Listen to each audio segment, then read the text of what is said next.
حالتون چطوره؟ امروز اومدیم با یه ویدیو خفن. امروز بچه ها میخوام بهتون یاد بدم که چی جوری مختصات رو روشن کنید. اول لایک رو بزن، سابسکرایب هم یادت نره. بریم که ادامهش.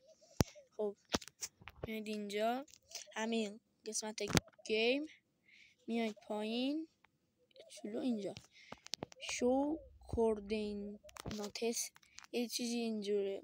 حالا هرچی اینو فعال میکنید. زیر این فرندلی فایر یه دونه اینه که این مختصات رو واسه تون میاره. نگاه کنید مختصات آورد. ببینید و اگه میخواید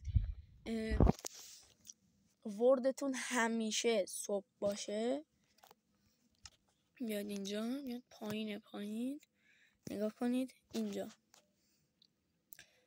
always days، اینو میزنید تا همیشه صبح و اینم خاموش میکنید که اصلا بارون نیاد. خیلی رو مخه. مرسی، ممنون که تا اینجا ویدیو رو دیدید. خداحافظ.